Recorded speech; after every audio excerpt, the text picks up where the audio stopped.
Hello traders, this is Anirudh. So first of all, Merry Christmas to everyone. Today 25th of December 2024. Market close है, कल दोबारा market open होगा and there will be continuation in the market but expecting the less volume. तो आज मैं आपको हमारे जो ऑप्शन के स्मार्ट मनी ट्रैकिंग के प्रोग्राम है वहाँ पर एक्चुअली में कैसे हम लोग काम करते हैं. अभी तक जितने भी वीडियोस हमने क्रिएट किए हैं वो हमने बनाए थे based on the strategy only. अब इसके अलावा मैं हर एक दिन डेरिवेटिव मार्केट का एनालिसिस करता हूँ. अ, जो डेरिवेटिव मार्केट का जितने पॉइंट हमें ज़रूरत है सिर्फ उतने ही पॉइंट का हम लोग एनालिसिस करते हैं और उसके एक जस्ट यानी कि इसके एक समरी जो है वो हम लोग समझने की कोशिश करते हैं. तो वो हम लोग आज इस पर्टिकुलर वीडियो में समझेंगे. जो जस्ट हम लोग समझते हैं, जो स्मार्ट मनी को हम लोग कंफर्म करते हैं. तो देखिए, ये जो डेटा है, ये डेटा हम लोगों ने हमको डेटा आपको हर एक जगह से मिल जाएगा. ये free of cost data available होते हैं कि एफआईआईस क्या कर रहे हैं, क्लाइंट्स क्या कर रहे हैं, प्रोस क्या कर रहे हैं, डीआईएस क्या कर रहे हैं. We retail trader we comes under the client. Okay, समझना होगा. We under comes under the client. Even हम लोग इस ये जो गैदर डेटा है यहाँ पर भी नहीं आते एक्चुअली में, बट कोई somehow we could consider ourself as a client. अब क्यों मैं आपको as a consider as a client हम लोग बता रहे हैं, उस पर आएंगे. अब यहाँ पर देखिए,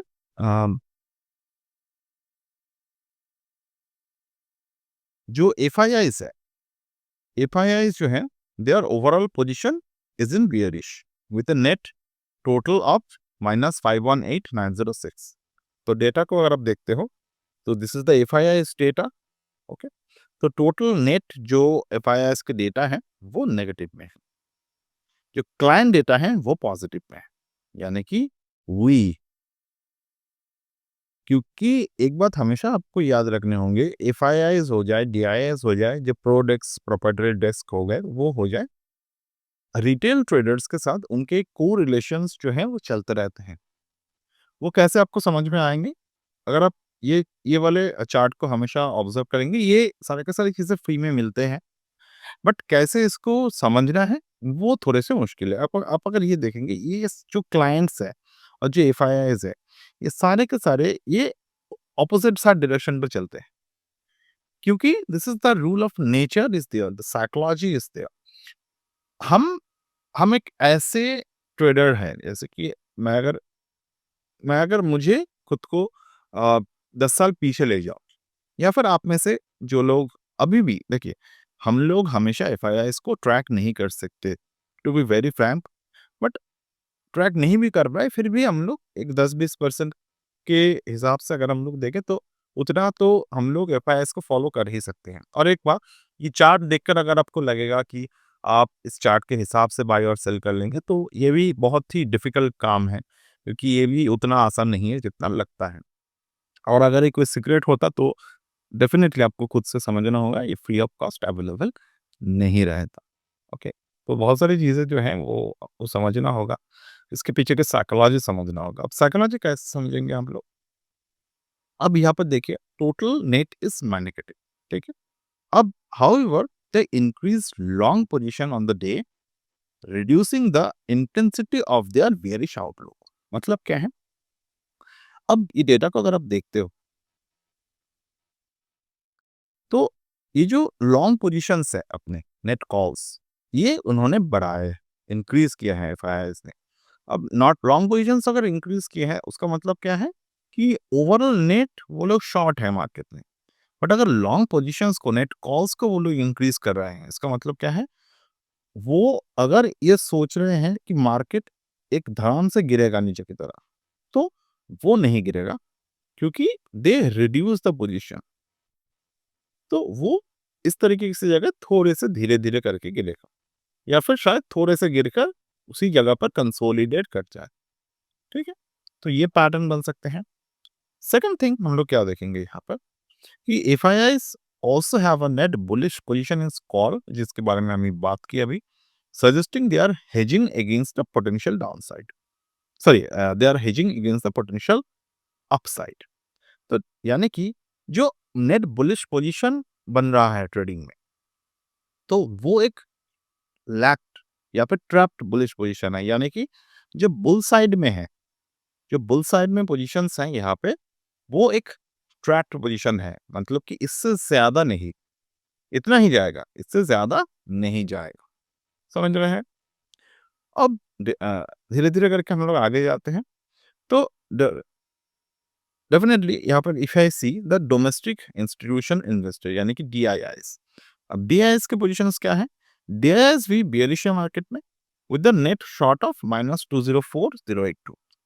तो हाउ डीआईआईस डीआईआईस जो होते हैं वो सेफ प्लेयर्स होते हैं, कंजर्वेटिव प्लेयर्स होते हैं, तो उनके पोजीशंस में हेजिंग ज्यादा मिलते हैं। जैसे कि मैं जब भी आपको मैं हम लोग क्या करते हैं, एक साल के लिए एक मेंटोरिंग प्रोग्राम करते हैं ऑप्शन राइटिंग के साथ, तो वहाँ पर भी हम लोगों का एग्रेसिव पोजीशंस कोई भी नहीं होता। हमारा लॉस चाहे 5 बार हो जाए, 10 बार हो जाए, बट वो लॉस जो है वो नेट 2 से 2.5% के ऊपर नहीं जाएगा। ऐसे तरीके से हम लोग काम करते हैं। तो इसको बोलते हैं कंजर्वेटिव पोजीशंस से। हम लोग कोई भी ऐसे पोजीशंस नहीं लेते जहाँ पर मुझे 25% के प्रॉफिट के आगे 50% लॉस दिखेगा। No, never. तो अगर कभी लिए भी हैं, तो डेफ़िनेटली ऐसा तो नहीं है कि हम लोग हमेशा ही जब से ट्रेड स्टार्ट किए हैं तब से हम लोग एक बहुत ही ख़ास तरीके से या फिर हम लोग ये कह सकते हैं बहुत ही कंज़र्वेटिव तरीके से ट्रेड लिए हैं। नो, हम लोग भी गलती करते हैं, गलती करके ही सीखे हैं, तो समझना होगा ये सब बातें आपको। अब बट जनरली कंज़र्वेटिव, ये बात समझना होगा, जनरली कंज़र्वेटिव का मतलब एक ही है। तो हम लोग क्या करते हैं, डायरेक्शनल्स व्यू को उतने ज़्यादा एग्रेसिव तरीके से नहीं लेते, but we always do the hedging. Okay, तो नेक्स्ट आते हैं हम लोग क्लाइंट्स, यानी कि रिटेल्स एंड द एचएनआईज़। तो इसके बाद हम लोग कर रहे थे क्लाइंट्स, मतलब पूरे के पूरे रिटेल्स ट्रेडर नहीं होते, यहाँ पर एचएनआईज़ आते हैं। एचएनआईज़ यानी कि आप में से बहुत सारे ट्रेडर्स हो सकते हैं एचएनआईज़, हाई नेटवर्थ इंडिविजुअल। तो ये एक एचएनआईज़ के अंडर आते हैं, देन आते हैं रिटेल ट्रेडर्स।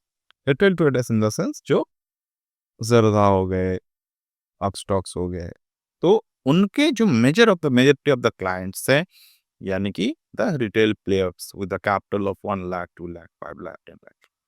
ओके, तो ये हो गए रिटेल। देन अगेन आते हैं हम लोग, अब रिटेल क्या कर रहे हैं? Clients are the most bullish among all participants with a total net position of +811,734. Their strong long positions in future +208086 and aggressive put writing minus, मतलब पुट को राइट किए हैं, तो डेफिनेटली पुट राइटिंग करना मतलब कि मार्केट को वो लोग पुल करना चाहते हैं ऊपर की तरफ। Indicates the confidence in market stability in potential upside. तो ये जो है ये कंट्रियन इंडिकेटर की तरह काम करते हैं हमारे मार्केट में। और मानिए चाहे नहीं मानिए, आप और मैं रिटेल है, फिर भी अगर हम लोग एक झुंड को फॉलो करें, झुंड इन द सेंस कि एक bigger picture of the retail players को अगर हम फॉलो करें और साथ में हम लोग अगर एफआईआईस को फॉलो करें, तो we can make some good amount of money. Good amount of in the sense कि जो पैसे हम लोग बना सकते हैं वो बनाएंगे, बट कुछ ऐसे ही पैसे नहीं बना लेंगे जिसको हम लोग रातों रात एक बिगर पूरी प्लेयर की जो तकमा है वो दे दे। तो समझना होगा ये बात भी आपको कि फॉलो अप करने से कितना परसेंटेज तक आप आरओआई निकाल सकते हो। मेजर में बहुत, अगर मैं एक 1 ईयर के कंसिडर को करूँ, 1 ईयर को कंसिडर करूँ, तो 2 to 3% weekly position is considered good in average.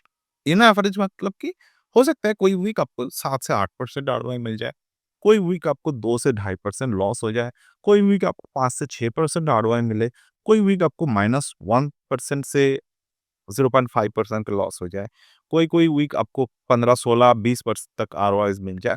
तो नेट अगर हम लोग बात करें 1 साल, 2 साल, 3 साल के भी मैं अपने हिसाब से अगर बात करूँ तो 2 से 3%, 3 से 5% ये बीच में रहते हैं पोज़ीशंस, ठीक है? तो इससे बहुत ज़्यादा ऊपर नहीं जा पाता। अगर आप ये मान के चल रहे हो कि मुझे तो बहुत पिछले हफ्ते मुझे 20% मिले थे, तो मैं उसके हिसाब से आरओएस कैलकुलेट करूँ, तो कहीं न कहीं आप खुद एक गलत दिशा में जा रहे हैं। अगर आप ऐसे ही करते रहेंगे तो साइकोलॉजिकली क्या करेंगे, 1 महीने हो गए, आपको अगर आरओआईज़ नहीं आ रहे हैं, डेफ़िनिटली तो क्या करेंगे, आप स्ट्रैटेजी पे शिफ्ट कर लेंगे और एक रेगुलर इनकम क्रिएट नहीं कर पाएँगे फ्रॉम दिस पॉइंट। और अब दूसरी बार क्या करेंगे कि इंट्राडे पर आ गए, अब और कोई तरीका निकाल लिए, तो एंड ऑफ द डे आप सारे के सारे दिक्कों में ढूँढते रह जाएँगे and you can never able to make a stable income from the option writing. Okay, then हम लोग आते हैं प्रोस पर, यानी कि प्रोप्राइटरी ट्रेडर्स, यानी कि फर्म्स हो गए, डेस्क्स हो गए एंड बैम, तो बहुत सारी जगह पर प्रोप्राइटरीज चलते हैं। तो pros are slightly bearish with a total net of -88,800, but their position are often more aligned with market making or hedging. अब pros क्या करते हैं, either they work with the hedges majority of the time, दूसरी तरफ they want to create the market makers, यानी कि जो candles बनते हैं मार्केट में, they try to create the candles, यानी कि उनके पोजीशन से कैंडल्स जो है वो बनते रहते हैं। ओके, तो and you can see they increase their long position significantly and indicating they expect some bullish move in the near term. Okay, अब अगर आप इसके लिए मैंने कहा कैंडल्स, कैंडलस्टिक को अगर मैं देखूं ओवर दिस पर्टिकुलर वर्क, मतलब अगर हम लोग कैंडलस्टिक को ऑब्जर्व करें यहाँ पे, कैंडलस्टिक चार्ट भी यही बोल रहा है। पिछले बारी आप देखेंगे तो ये भी यही बोल रहा है कि ऊपर की तरफ जा सकता है, क्योंकि देयर इज अ सपोर्ट। अगर आप चार्ट को देखेंगे तो देयर इज अ सपोर्ट, और कुछ नहीं, मतलब कैंडल्स और कुछ नहीं बोल रहे हैं, because they are working with support. तो कैंडल्स में एक सपोर्ट बना है 23,600 647 पर, देयर इज अ सपोर्ट। तो ये जो सपोर्ट है ये कैसे बने हैं, because they the pros of the proprietary traders, the firms, they are increasing their long positions. So indicating they expect some bullish move in the near term. कब आएगा we don't know. हो सकता है कि आज का, हो सकता है कल ओपनिंग में आ जाए और आने के बाद दोबारा गिर जाए मार्केट। बहुत सारी चीजें हो सकते हैं, but that's what the proprietaries firm do. देन हम लोग आते हैं मार्केट कंपोजिशंस पर, यानी कि क्लाइंट्स जो है वो डोमिनेट कर रहा है नेट पोजीशंस को। आपने पिछले 1-2 साल में सुने होंगे कि clients are the shock observers. तो ये वही बात है, ठीक है? क्लाइंट्स जो है वो शॉक्स को ऑब्जर्व कर लेते हैं मार्केट में, मार्केट को एक झटके में गिरने नहीं देते। ओके, इसमें फायदा क्या है, नुकसान क्या है, हम इसके डिबेट में नहीं आएंगे, but they work with this, यानी कि कहीं न कहीं जाकर इंडियन मार्केट में जो क्लाइंट्स पोज़ीशंस है, जो रिटेल पोज़ीशंस है, जो एचएनआईज़ पोज़ीशंस है, उन लोगों ने पिछले कुछ सालों में कुछ परसेंटेज के जो उनके जो इंटरेस्ट है मार्केट में वो बढ़ाए हैं।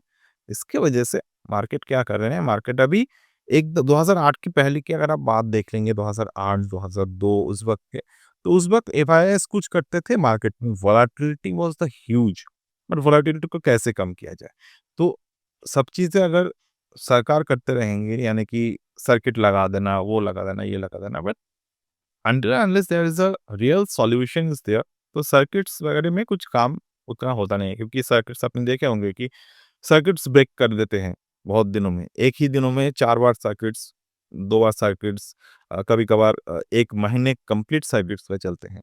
तो सर्किट्स वगैरह उतने ज़्यादा काम नहीं आते until and unless there is a real liquidity pushed into the market. तो वही हो रहा है, क्लाइंट डोमिनेट कर रहा है नेट पोजीशंस को। So the client strong net bullish positions overweights the combination bearish position of FIIs and the DIIs. तो this tilts the market sentiments toward a short term optimism. अब देखिए, short term optimism यानी कि अगर एफआईआईज़ continuous cell करते रहेंगे, तो कहीं न कहीं जाकर the because of the dollar dominance market गिरेगा, बट जब तक हम DIIs clients they work in the bullish way, तो मार्केट को होल्ड करके रखेंगे। ओके, तो डेफिनेटली मार्केट को हम लोग शॉर्ट टर्म ऑप्टिमिज्म की तरफ देख रहे हैं अभी तक के लास्ट डेटा के हिसाब से। जो हमारे जो अ, पिछले डेटाज हैं उसको जब हमने रीड किए थे, वहाँ पर हमने बात किए थे अपने स्टूडेंट्स के ग्रुप में कि मार्केट में एक ऐसे पोजीशंस दिख रहे हैं, वो पोजीशंस की वजह से हो सकता है कि मार्केट में हमें शॉर्ट टर्म बेयरिशनेस दिखाई दे, और मार्केट में वही बना लास्ट कुछ दिनों में। तो वो भी हम लोगों ने रीड करके ही बताया, एंड एवरी रीडिंग जो भी हम लोग यहाँ पर रीड कर रहे हैं, we have the concrete backed up reason for it. तो डेफिनेटली ये है। तो अब क्लाइंट्स कैसे का, ये तो हमने बताया already. The clients are heavily bullish through shorting the puts and long the future.